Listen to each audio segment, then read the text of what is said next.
so we're going to plot the calculated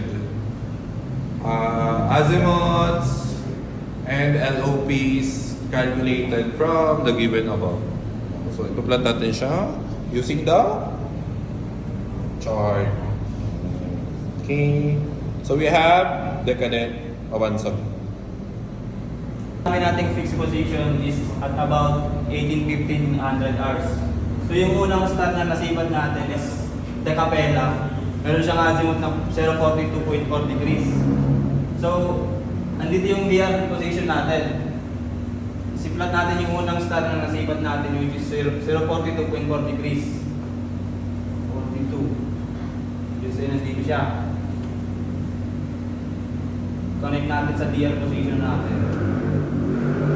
Ano tawag sa papel na yan? Universal plotting sheet. Thank you. Ito yung unang star na nasipat natin, which is De Capella. 042.4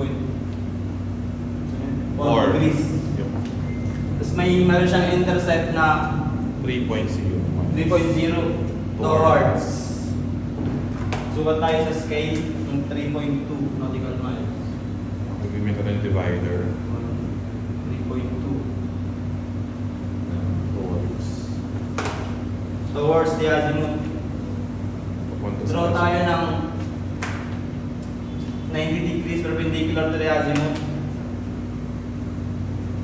Yun yung magiging LOP1 natin.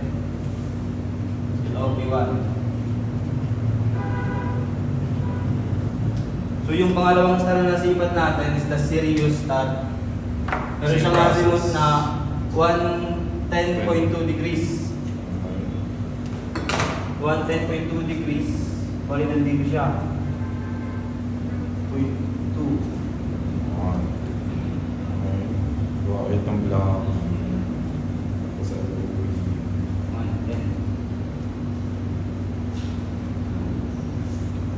110 degree. 0. Meron siyang intercept na 5.1 away from the azimuth. Para likod. Extend namin yung naman niya.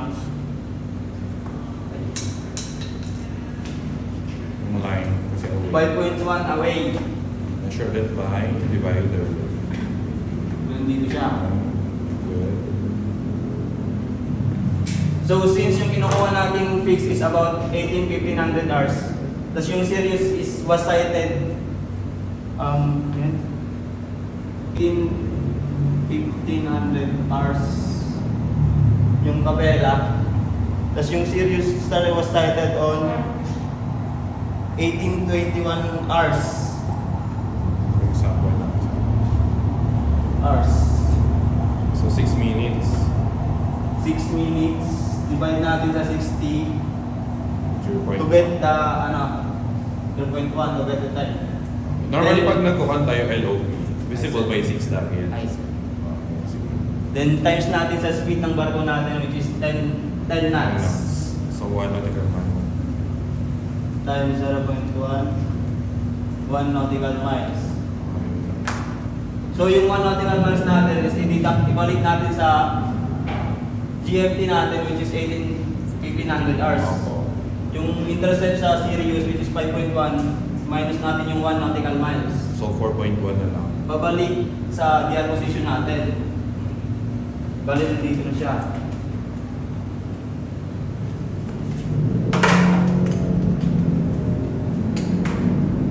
Draw ulit tayo ng perpendicular 90 degrees. Balik ito yung magiging LOP number 2 natin. LOP number 2. So always remember 2 or more dapat. 2 or more LOP. Another star. And the last star is Canopus.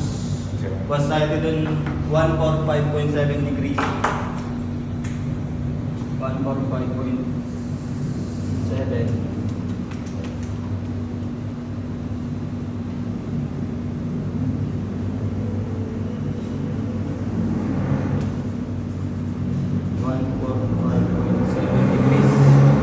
May intersection ng 5.0 away. Okay. Pero yung time, same ba? Side Canopus natin was siya na- cited on 18-30 hours. Okay. So compute din ulit. 5.0.